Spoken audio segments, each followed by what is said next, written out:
Hello guys, welcome to my YouTube channel Shiva learning point. तो भाई कैसे हैं आप सब? आई होप आप सब बहुत अच्छे होंगे। भाई आप सबको पता है सीटेट और एस्टेट का एग्जाम बस आने ही वाला है। तो जिनको भी सीटेट और एस्टेट क्वालिफाई करना है अपनी तैयारी तेज कर दें। हम यहाँ पे सीटेट एस्टेट का क्रैश कोर्स करवाएंगे भाई। अगर आप रेगुलर हमारे चैनल पे बने रहते हो, रेगुलर वीडियो देखते हो, तो भाई आपके सिलेक्शन की गारंटी हमारी है। ठीक है, तो आज का हमारा टॉपिक क्या है? बाल विकास, चाइल्ड डेवलपमेंट। आपको पता है सीटेट हो, एचटेट हो या फिर अदर कोई भी टीचिंग एग्जाम हो, सब में क्या है, जो सीडीपी है वो पूछी जाती है। तो आज हम उसी से रिलेटेड पढ़ेंगे। आज हम पढ़ेंगे बाल विकास मतलब चाइल्ड डेवलपमेंट। तो सबसे पहले हमें ये ज्ञात होना चाहिए कि भाई बाल विकास होता क्या है। तो भाई जो बालक के विकास की प्रक्रिया है कि भाई अब ये इतना है, अब थोड़ा और बड़ा होगा, फिर थोड़ा और बड़ा होगा। जो बालक के विकास की प्रक्रिया है वो किस में आती है? बाल विकास में आती है।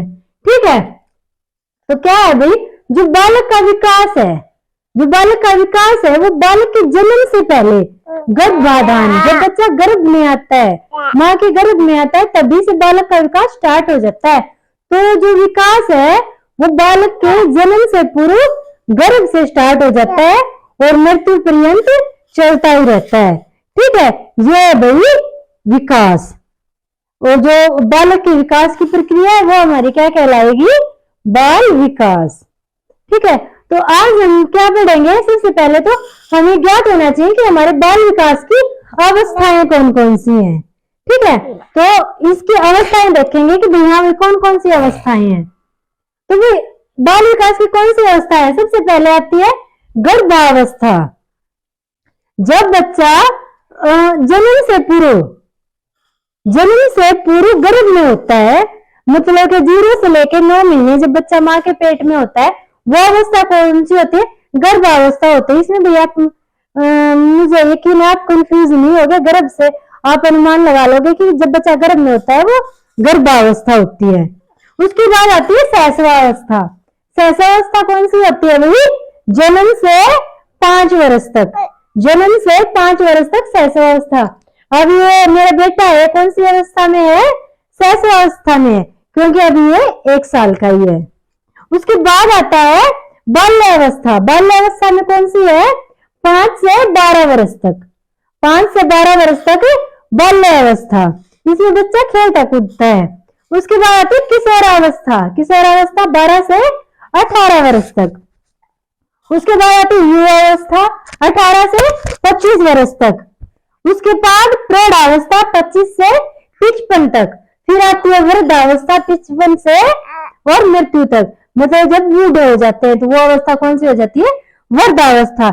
ये हमारे जीवन चक्र की अवस्था है। पर अगर हम मतलब कि शिक्षा की दृष्टि से देखें तो 4 अवस्थाएं मानी गई हैं। ठीक है, कितनी अवस्थाएं मानी गई है? 4 अवस्थाएं। एक तो होती है शैशवावस्था, जो होती है जन्म से 5 वर्ष तक। ठीक है, एक होती है भाई शैशवावस्था। फिर होती है बाल्यावस्था। बाल्यावस्था भी 5 से 12 वर्ष तक होती है। उसके बाद आती है किशोरावस्था 12 से 18 वर्ष तक। ठीक है, उसके बाद आता है वयस्क। 18 के बाद बूढ़े होने तक वो व्यक्ति वयस्क ही कहलाता है। शिक्षा के क्षेत्र में मेनली 4 अवस्थाएं मानी जाती हैं। तो भाई एक टॉपिक बार बार पूछा जाता है अधिगम से रिलेटेड। ठीक है, कि भाई किस अवस्था में बच्चा क्या अर्जन करता है। अधिगम का मतलब होता है सीखना, अर्जन मतलब सीखना। तो बच्चा किस अवस्था में क्या क्या सीखता है, ये बातें एचटेट में, सीटेट में और टीचिंग एग्जाम में उनमें भी बार बार रिपीट होती हैं। ठीक है, तो आज हम बहुत ही अच्छे तरीके से सीखेंगे कि भाई किस अवस्था में बच्चा क्या सीखता है, क्या अधिगम करता है। ठीक है, बाल विकास की अवस्थाओं का अधिगम से संबंध। आप जो सीटेट का सिलेबस उठा के देखेंगे तो उसमें भी जो हमारा फर्स्ट टॉपिक है वो क्या है? बाल विकास की अवधारणाएं, और उसके बाद बाल विकास की अवस्थाओं का अधिगम से संबंध। ठीक है, ये है। तो सबसे पहले हम लेते हैं हमारी शैशवावस्था को। मैंने बताया ना शिक्षा के क्षेत्र में 4 अवस्थाएं, जिसमें 3 इंपॉर्टेंट है, शैशवावस्था, बाल्यावस्था और किशोरावस्था। क्योंकि ऐसा माना गया है शिक्षा के क्षेत्र में कि वयस्क अवस्था में जब वो व्यक्ति वयस्क हो जाता है तो वो खाने कमाने लग जाता है, उसको मतलब कि सीखने की इतनी ज्यादा आवश्यकता नहीं रहती। ठीक है, तो ये सबसे पहले आता है सहसा अवस्था में क्या क्या सीखता है बच्चा। ये जैसे सहसा अवस्था में तो ये क्या क्या सीखता है। तो सहसा अवस्था हमारी कितनी होगी भाई, जन्म से 6 वर्ष तक। सहसा अवस्था सॉरी मैंने पीछे जन्म से 5 वर्ष तक बता दिया, तो जन्म से 6 वर्ष तक हमारी क्या होगी भाई, सहसा अवस्था। तो इसमें क्या होता है, जो जन्म से 3 वर्ष तक होते हैं उसमें बच्चे का जो शारीरिक मानसिक विकास होता है वो बहुत ही तेज गति से होता है। आपने देखा होगा भी बच्चा पैदा होता है वो बिल्कुल छोटा सा होता है और 1 हफ्ते के बाद देखोगे उसमें काफी ग्रोथ मिलेगी, वो काफी लंबा मिलेगा। उसके 1 महीने के बाद देखोगे बच्चे में और ज्यादा ग्रोथ मिलेगी। ठीक है, 1 साल के बाद देखोगे ये इतना सा पैदा हुआ है, इतना छोटा सा पैदा हुआ था, और 1 साल में देखोगे इसकी ग्रोथ कितनी होगी। ठीक है, तो जो जन्म से लेके 3 वर्ष का समय होता है उसमें बच्चे का जो शारीरिक और जो मानसिक विकास है वो सबसे तीव्र माना जाता है, तेज होता है। उसके बाद क्या है, अनुकरण है, दोहराने की प्रवृत्ति। इस एज में जो बच्चा है उसमें अनुकरण, अनुकरण में क्या होता है भाई, नकल करना, दूसरों की नकल करने की प्रवृत्ति पाई जाती है। देखो भाई एग्जाम्पल देके दिखाओ। जैसे मैं अगर इसकी ऐसे पिटाई करती हूँ, ऐसे मैं इसकी पिटाई करती हूँ, ऐसे पिटाई करती हूँ, अभी मार नहीं रहा है वैसे, अदरवाइज क्या करता है जब कोई इसको ऐसे मारता है तो ये उल्टा उसको 2 ऐसे लगाता है। तो ये क्या कर रहा है, ये हमारा अनुकरण कर रहा है। अगर हम इसको एक चाटा लगा रहे हैं ये हमें बदले में चाटा लगा रहा है। ठीक है, तो ये नकल करके सीख रहा है। तो भाई जो सहसा अवस्था होती है उसमें कौन सी प्रवृत्ति पाई जाती है, नकल करने की प्रवृत्ति पाई जाती है। उसके बाद होती है भाई जिज्ञासा।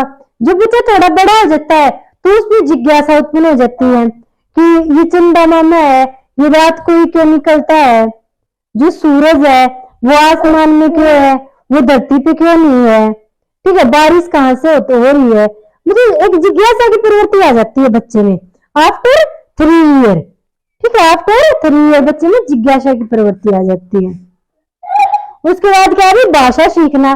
जो भी सहसा अवस्था होती है उसको भाषा सीखने का सबसे अच्छा काल माना जाता है, क्योंकि अब इस बच्चे के सामने हम जो भी लैंग्वेज यूज करेंगे ये आगे चल के उसी लैंग्वेज में हमसे बात करेगा।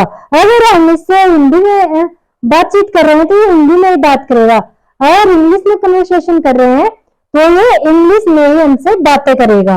इसलिए जो सहसा अवस्था होती है उसको भाषा सीखने की सबसे अच्छी अवस्था माना जाता है, क्योंकि इसमें बच्चा भाषा को बहुत ही अच्छे से और बहुत ही आसान तरीके से सीख पाता है। उसके बाद है शिक्षा की दृष्टि से महत्वपूर्ण। ये जो एज होती है वो शिक्षा की दृष्टि से बहुत ज्यादा महत्वपूर्ण होती है। क्यों? क्योंकि बच्चा सीखने के लिए तत्पर रहता है। ठीक है, बच्चा नई नई चीजों को सीखना चाहता है। बच्चा क्या करना चाहता है भाई, नई नई चीजों को सीखना चाहता है, इसलिए ये शिक्षा की दृष्टि से बहुत ही अच्छी एज मानी जाती है। ये तो अभी हमारी सहसावस्था में बच्चा क्या क्या सीखता है। उसके बाद आता है भाई बाल्यावस्था में अधिगम। बाल्यावस्था कौन सी होती है, 6 से 12 वर्ष। बाल्यावस्था 6 से 12 वर्ष तक, इसको खेल की अवस्था भी बोलते हैं। ठीक है, यह समूह की अवस्था भी बोलते हैं। बच्चा इस एज में समूह में खेलता है, समूह में खेलना पसंद करता है। इसके बाद क्या है, जो 6 से 9 वर्ष तक है उसमें लंबाई और भार दोनों बढ़ते हैं। इसमें देखो भाई 0 से 3 वर्ष तक बच्चे की जो हाइट है, जो शारीरिक विकास है, मानसिक विकास है, उसका डेवलपमेंट हुआ। वही दूसरी अवस्था में जब उसने प्रवेश किया फिर से उसके स्टार्टिंग के 3 साल जो थे उसमें उसकी लंबाई और भार में परिवर्तन हुआ, बढ़ोतरी हुई। ठीक है, जो वृद्धि होती है वो परिपक्व होके फिर अगले स्टेज में जाती है। जैसे 3 साल वृद्धि हुई, 3 साल का रेस्ट लिया, फिर 3 साल वृद्धि होगी, फिर 3 साल का रेस्ट लेगी, इस टाइप से वृद्धि होती है। ठीक है नहीं, उसके बाद होता है चिंतन व तर्क का विकास होता है। जो बाल्यावस्था में बच्चा होता है वो तर्क करने लग जाता है।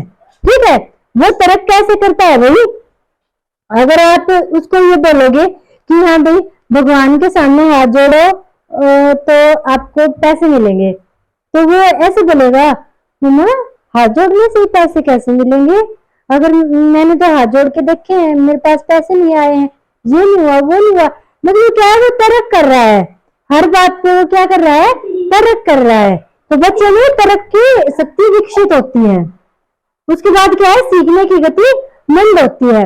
जो 6 से 12 वर्ष का बच्चा होता है वो भी खेल में ज्यादा ध्यान देता है। जब वो खेल में ज्यादा ध्यान देता है तो उसकी सीखने की गति है वो मंद हो जाती है। क्या होती है भाई, सीखने की गति है वो मंद हो जाती है। उसके बाद है, उसके बाद क्या है भाई, इसमें सीखने के लिए, बच्चों को सिखाने के लिए विभिन्न विधियों का प्रयोग किया जाता है। अध्यापक अलग अलग विधियों से बच्चों को सिखाने का प्रयास करते हैं। जैसे कि भाई बच्चों को प्रयोग करके सिखा दिया, अनुकरण द्वारा सिखा दिया, भ्रमण द्वारा सिखा दिया, अलग अलग विधियों का प्रयोग करके बच्चों को सिखाते हैं। ठीक है, तो उसके बाद आती है भाई हमारी किशोरावस्था। किशोरावस्था में अधिगम। किशोरावस्था में बच्चा क्या क्या सीखता है, तो सबसे पहले क्या पता होना चाहिए कि किशोरावस्था एज कितनी कितनी होती है, 12 से 18 वर्ष तक। कितनी होती है, 12 से 18 वर्ष तक। तो इसमें क्या आती है भाई, इसमें बच्चे में परिपक्वता आती है। इसमें क्या आती है, बच्चे में परिपक्वता आती है, हर चीज के लिए वो परिपक्व हो जाता है।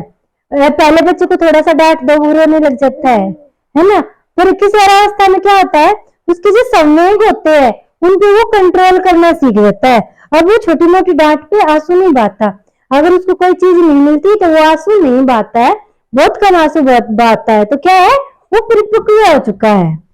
उसके बाद क्या है भाई, लंबाई, भार और उसकी मांसपेशियों में वृद्धि होती है।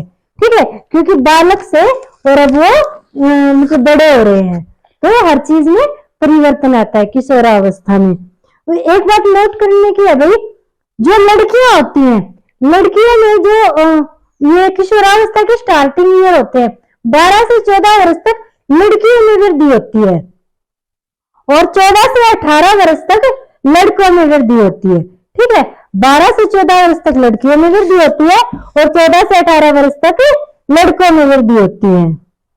उसके बाद अभी प्रजनन अंग विकसित होते हैं।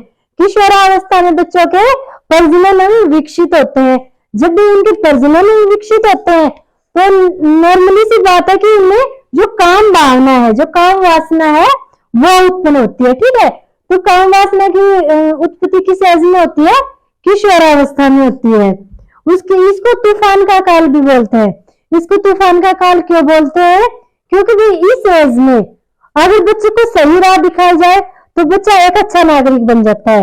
वही अगर इस एज में बच्चे पे ध्यान नहीं दिया जाए, अगर इस एज में बच्चे पे ध्यान नहीं दिया जाए तो भाई वो बिगड़ जाता है।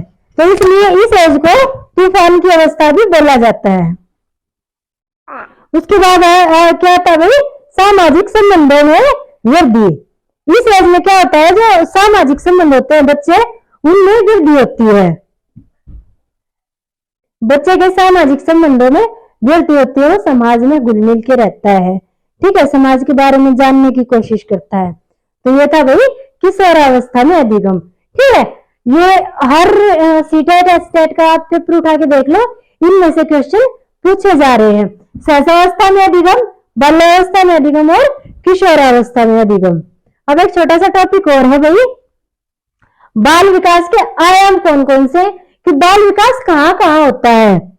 भाई शारीरिक विकास, जब बच्चे का शारीरिक विकास होगा, ये पहले इत्तू सा था, फिर ये इत्तू बड़ा हुआ, फिर अब ये इत्तू बड़ा हो गया, इसके बाद ये इत्तू बड़ा हो जाएगा। ठीक है, तो ये क्या है, इसका शारीरिक विकास। तो ये किस में आएगा, इसके बाल विकास में ऐड होगा। उसके बाद अभी मानसिक विकास, जब इसका माइंड डेवलप होगा, इसमें आप नकल करना सीखा है, थोड़े दिन में बोलना सीख जाएगा। ठीक है, तो ये सारी चीजें किस में आ जाएंगी, इसके मानसिक विकास में आ जाएंगी। उसके बाद आता है भाई भाषाई विकास, जब बच्चा बोलना सीख जाएगा अच्छे से तो इसका क्या होगा, भाषा विकास होगा, वो भी किस में आएगा, बाल विकास में आएगा। उसके बाद आता है भाई सामाजिक विकास। उसके बाद आता है भाई सामाजिक विकास।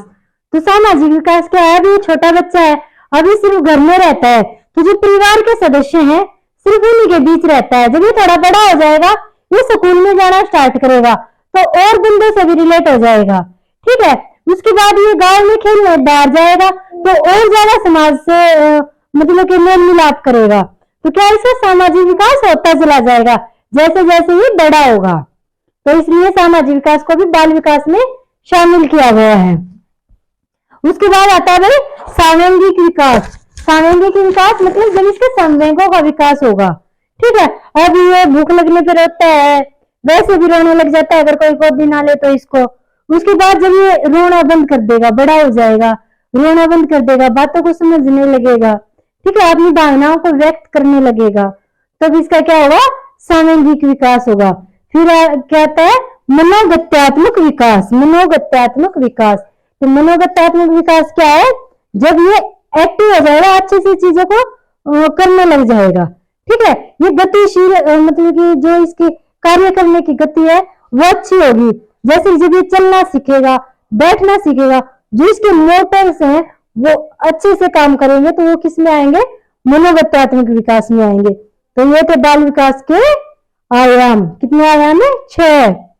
शारीरिक विकास, मानसिक विकास, भाषाई विकास, सामाजिक विकास, सामूहिक विकास और मनोगत्यात्मक विकास। तो भाई आज के लिए इतना ही। आई होप आप सबको वीडियो पसंद आई होगी। वीडियो को लाइक और शेयर कर देना और चैनल को सब्सक्राइब कर देना।